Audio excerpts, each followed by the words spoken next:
आइए इस वीडियो में देखते हैं कि आर्टिकल्स ए, एन और द का इस्तेमाल कहाँ कहाँ होता है, कैसे होता है, और इसको THE को कहाँ पे हम द बोलते हैं और कहाँ पे हम दी बोलते हैं। तो हम ये सब देखेंगे इस वीडियो में।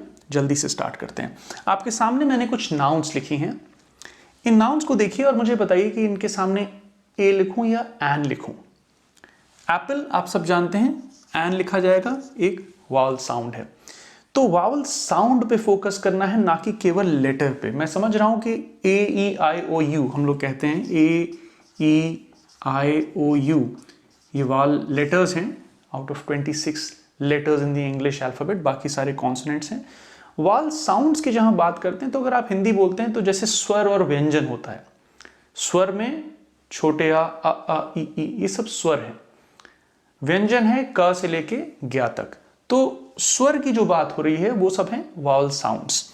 तो लेटर देखा आपने, चलिए यहां तो लेटर ही ए है तो कोई बात नहीं, एन लिख दिया आपने। आइसक्रीम, यहां भी सेम केस है, एन लिख दिया। अब यह है यूनिवर्सिटी। यूनिवर्सिटी में य की साउंड है, य, तो ये एक कॉन्सोनेंट साउंड है, इसलिए यहां पे हम लिखेंगे ए। हालांकि लेटर यू है, कोई कंफ्यूजन में सोच सकता है कि ये वाल लिखा है यहाँ पे, तो लेकिन ये साउंड वावल साउंड नहीं है, इसलिए आप इसको ए यूनिवर्सिटी बोलेंगे। ऐसे ही एक्सरे, अब कहने को तो ये एक्स लिखा है, लग सकता है कि कॉन्सोनेंट है, लेकिन साउंड अगर पहले देखें तो आ रही है ए की पहले, एक्सरे। तो जो ये साउंड है इनिशियल, वो एक वावल साउंड है, तो हम बोलेंगे एन एक्सरे। अम्ब्रेला, ये वावल साउंड है, तो यू की ये वावल साउंड है और यू की एक कॉन्सोनेंट साउंड है। An MA in English, same reason जो कि हमने एन एक्सरे में लिखा था, जो इनिशियल साउंड है एम बोलने में वो ए की आती है, एम, MA, राइट। सो एन MA, अगर हम इसको पूरा फुल फॉर्म बोलेंगे इसका, तो he is a master in master of arts in English, ऐसे बोलेंगे। तो मास्टर में क्योंकि म की साउंड आ रही है, कॉन्सोनेंट साउंड है, बट यहां एम में वाल साउंड है तो हम एन बोलेंगे। Man, he is obviously a man. तो ये तो आपने देख लिया। तो आर्टिकल्स के लिए अक्सर स्कूल कॉलेजेस में पढ़ाया जाता है कि ये नाउन्स के पहले आते हैं। अब ये काफी कंफ्यूजन पैदा कर सकता है, क्योंकि ये बिल्कुल सरासर गलत बात है कि नाउन्स के पहले आते हैं, ये नाउन्स के लिए आते हैं। अब इस बात से मतलब क्या है, यहां पे तो सब मैंने नाउन के आगे लिख दिया आर्टिकल्स ए और एन, तो आपको लग रहा है हाँ भाई ये तो सही है, नाउन के पहले आ रहे हैं। अगर मैं यहीं पे इसको लिख दूं ओल्ड मैन, ठीक है, आप इस सबको भूल जाइए, मैं लिख दूं यहां पे ओल्ड मैन, तो आप इसको बोलेंगे N old man, he is an old man. तो नाउन तो आपका ये था, नाउन के पहले तो यहां पे एडजेक्टिव लग गया, आर्टिकल आपका इसके ही पहले आया। लेकिन ये जो एन है, अब यहां पे इंपॉर्टेंट चीज है, ये यूज किया जा रहा है मैन के लिए, लेकिन ये ए या एन होगा, ये डिसाइड करेगा इसके जो सबसे पास लिखा वर्ड है ये ओल्ड, इसमें कौन सी साउंड है, इसमें वावल साउंड है या इसमें कॉन्सोनेंट साउंड है। तो ये एन ओल्ड मैन मैं कह रहा हूं क्योंकि यहां पे वावल साउंड है, तो ये एन ओल्ड मैन हो गया। अगर ये अ टॉल मैन होता तो ये अ आता, अ टॉल मैन। तो ये जो आर्टिकल लिखा है ये यूज तो मैन के लिए हो रहा है, ये टॉल के लिए नहीं हो रहा, ही इज अ टॉल नहीं बोल रहे हैं, ही इज अ मैन बोल रहे हैं, तो यूज तो इसके लिए हो रहा है। लेकिन ये ए या एन होगा, ये डिसाइड ये करेगा कि ये इसके सबसे पास का वर्ड कौन सा है। तो आप प्लीज ये ना सोचें कि आर्टिकल्स जो है ये नाउन के पहले लिखे जाते हैं, ऐसा बिल्कुल भी नहीं है। आर्टिकल्स नाउन्स के लिए लिखे जाते हैं। किन नाउन्स के लिए लिखे जाते हैं? नाउन्स जो कि सिंगुलर हैं, मैं ए और एन की बात कर रहा हूं अभी, ए और एन जो आर्टिकल्स हैं ये सिंगुलर के लिए लिखे जाते हैं, और ये काउंटेबल नाउन्स के लिए लिखे जाते हैं। तो अगर आपको काउंटेबल और अनकाउंटेबल नाउन्स का कुछ डिफरेंस देखना हो तो आप मेरे नाउन का एक वीडियो मैंने डाला हुआ है, उसमें देख सकते हैं कि काउंटेबल और अनकाउंटेबल का क्या डिफरेंस है। तो ए और एन की जहां तक बात है, ये सिंगुलर और काउंटेबल नाउन्स के लिए इस्तेमाल किए जाएंगे। आपके सामने सारे सिंगुलर और काउंटेबल नाउन्स लिखे थे। तो अब आ जाते हैं हम लोग थोड़ा सा THE पे डिस्कशन कर लेते हैं, कब इसको दा बोलते हैं, कब इसको दी बोलते हैं, और फिर हम लोग देखेंगे इसको कैसे इस्तेमाल करते हैं ए एन और दा को। तो अगर मैं एक अर्नेस्ट हेमिंग्वे का एक बहुत फेमस नॉवल है, मैं लिख देता हूँ उसका नाम, और आप इसको पढ़ के बताइए कि आप इसको क्या बोलेंगे।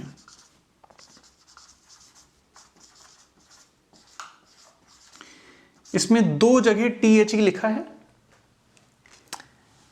इसको हम पढ़ेंगे दी ओल्ड मैन, यहां पे हम इसको दी बोलेंगे, दी ओल्ड मैन, और यहां पे हम इसको द बोलेंगे, the old man and the सी।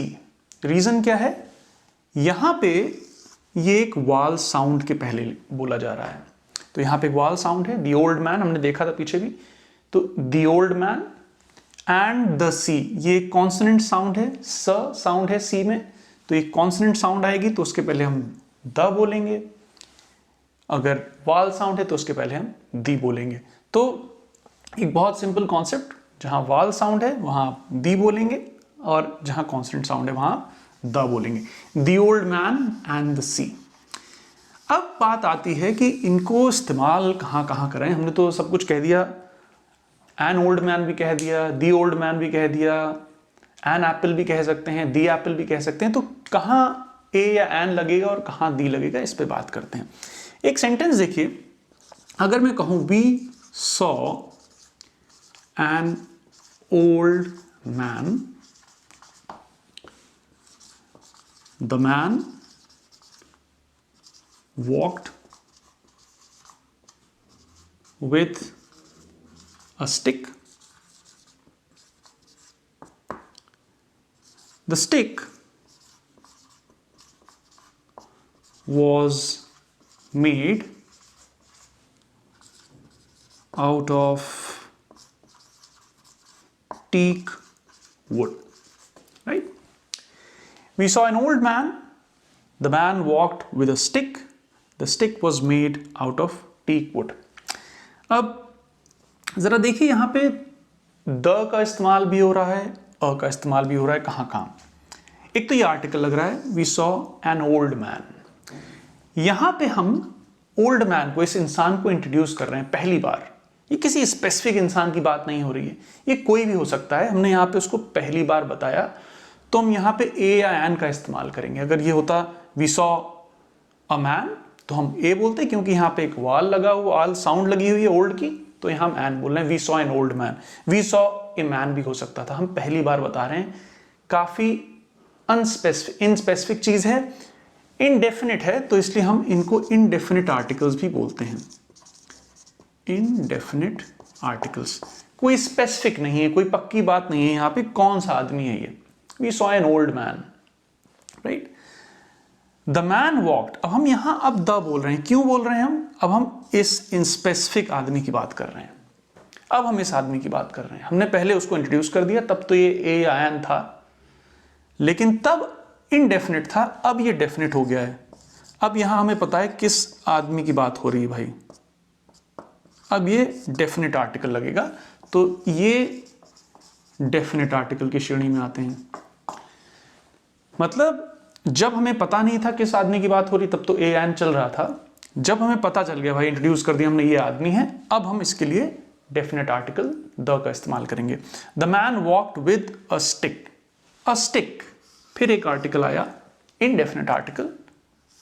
हम किसी भी स्टिक की बात कर रहे हैं, एक स्टिक थी उनके पास, याद रखिए ये स्टिल काउंटेबल है, सिंगुलर है, एक स्टिक थी। The stick was made out of teak wood, किस स्टिक की बात हो रही है? इस स्टिक की बात हो रही है, हमने जो इंट्रोड्यूस करी दूसरे सेंटेंस में, जिसके साथ वो आदमी चल रहा था। किसी भी स्टिक की बात नहीं हो रही दुनिया जहान में, ये उसी स्टिक की बात हो रही है जिस स्टिक के साथ आदमी चल रहा था। तो जब हम स्पेसिफिक चीजों की बात करते हैं, तब हम बात करेंगे डेफिनेट आर्टिकल को यूज करके। जब हम कोई भी स्पेसिफिक चीज डिफाइंड नहीं है, तो हम इनडेफिनेट आर्टिकल्स का इस्तेमाल कर रहे हैं। तो ये इसलिए जानना जरूरी है, क्योंकि कई बार आप इंट्रोड्यूस कर रहे होते हैं जब पहले किसी को, तो उसमें द का इस्तेमाल ना करें, राइट। अगर कोई, तो ये बहुत एक सिंपल सा एग्जांपल लेते हैं, please open the window, please open the window. अब ये अगर आप किसी से कह रहे हैं रूम में, प्लीज ओपन द विंडो, इसका मतलब जो लिसनर है आपका, उसको पता है कि आप किस विंडो की बात कर रहे हैं। या तो उस रूम में एक ही विंडो है, या तो उस इंसान को ये पता है कि आप किस विंडो की बात कर रहे हैं। अगर आप ये कह रहे हैं प्लीज ओपन अ विंडो, तो आप उस इंसान को एक चॉइस ही दे रहे हैं, भाई कोई स्पेसिफिक विंडो नहीं मैं कह रहा हूं, हवा नहीं आ रही शायद रूम में, 4-5 खिड़कियां हैं, कोई भी एक खोल दो, please open a window, right. तो यहां पे हम इनडेफिनिट हैं, यहां पे हम बिल्कुल डेफिनिट हैं कि भाई किस विंडो की बात हो रही है, लिसनर को पता है। तो जब लिसनर उस चीज को जान रहा है, फेमिलियर टॉपिक है, फेमिलियर नाउन है डिस्कशन का, तब तो आप डेफिनेट आर्टिकल द का इस्तेमाल करेंगे। जब फेमिलियर नहीं है चीज, इनडेफिनिट है, स्पेसिफाइड नहीं है, डिस्कशन में अभी तक इंट्रोड्यूस नहीं हुई है, तब तो आप ए या एन का इस्तेमाल करेंगे।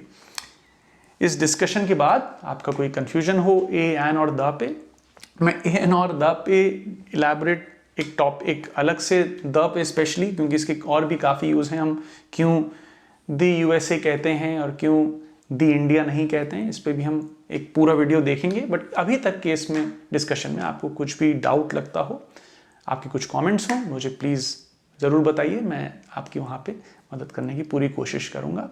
आई hope this discussion helped you. Take care.